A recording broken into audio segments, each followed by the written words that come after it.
AP EAMCET 2025కి సంబంధించిన normalisation marks section ఇది. First అసలు ఎలా నార్మలైజేషన్ చేస్తారో, అసలు ఎన్ని మార్క్స్ యాడ్ అవుతాయి, కొంతమందికి అసలు డిస్క్వాలిఫై అయ్యారు వాళ్ళకి ఎన్ని మార్క్స్ యాడ్ అవుతాయి, అవన్నీ ఈ వీడియోలో చూద్దాం. ఎక్కడ స్కిప్ చేయకండి.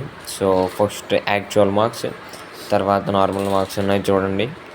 ఆ విధంగా యాక్చువల్ మార్క్స్ మ్యాథ్స్ వచ్చేసి 0, ఫిజిక్స్ 0, కెమిస్ట్రీ 0. సో ఇక్కడ టోటల్ ఎంత మనకి 0 మార్క్స్. సో అదే నార్మలైజేషన్ మార్క్స్ చూడండి, 2 మార్క్స్ 0.622, 0.957. సో టోటల్ మార్క్స్ ఎన్ని 421. అలాగా మీరు కంపేర్ చేయండి. 3 సెషన్స్ చూడండి. నెక్స్ట్ సెకండ్ వచ్చేసి చూద్దాం. ఇప్పుడు యాక్చువల్ మార్క్స్ ఎన్ని 10, ఫిజిక్స్ 5, కెమిస్ట్రీ 1, టోటల్ ఎన్ని 16. అదే నార్మలైజేషన్ అయితే ఇక్కడ మ్యాథ్స్ 12, ఫిజిక్స్ 5, కెమిస్ట్రీ 1.926, అలా 20 అయింది. ఆ విధంగా మీకు యాక్చువల్ మార్క్స్ కన్నా నార్మలైజేషన్ మార్క్స్లో కొన్ని మార్క్స్ ఇంక్రీజ్ అవుతాయి. సో ఎవరు డిసప్పాయింట్ అవ్వకండి. ఎవరంటే 39 దగ్గర వచ్చి ఆగిపోయిన వాళ్ళు, 38 దగ్గర డిస్క్వాలిఫై అవుతానని బాధపడకండి. మీకు యాడ్ మార్క్స్ అవుతాయి నార్మలైజేషన్లో. కొంతమందికి తగ్గుతాయి, కొంతమంది పెరుగుతాయి. సో ఎవరు బాధపడకండి. సో ఇది వచ్చేసి నార్మలైజేషన్.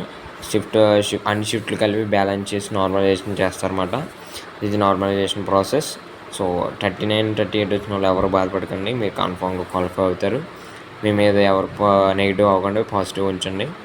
పాజిటివ్ ఒపీనియన్ ఉంచుకోండి. ఎవరు బాధపడకండి.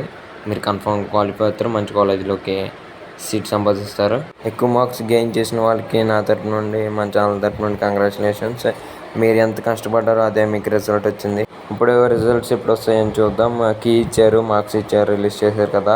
ఇప్పుడు మీకు ర్యాంక్స్ ఎలా ఇస్తారు, అసలు ఎప్పుడు ఇస్తారు అనేది ఇక్కడ చూస్తున్నా క్లియర్గా.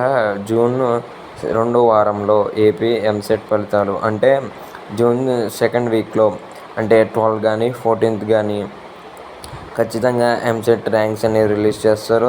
రిలీజ్ చేసిన తర్వాత మీకు ఏమేమి డాక్యుమెంట్స్ కావాలో అవన్నీ నేను చెప్తాను. అవన్నీ రెడీగా పెట్టుకుని ఎప్పుడైతే కౌన్సిలింగ్ అంటారో అప్పుడు మన జేఎన్టీయూకే రిలీజ్ చేస్తుందన్నమాట. కౌన్సిలింగ్ ఎప్పుడు అన్నది, ఆ కౌన్సిలింగ్కి మీకు రెడీగా డాక్యుమెంట్స్ పెట్టుకుంటే మీకు ఖచ్చితంగా కౌన్సిలింగ్ ఈజీ అవుతుంది.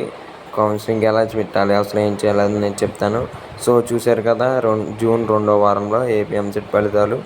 సో ఎవరు టెన్షన్ పడకండి, ఫీల్ అవ్వకండి. మీ మార్క్స్కి మంచి ర్యాంకే వస్తుందని అనుకుంటున్నాం. సో అందరూ పాజిటివ్గా ఉండండి. మీకు మంచి ర్యాంక్ వస్తుంది, మంచి కాలేజీలో సీట్ గెయిన్ చేస్తారు. So okay, bye.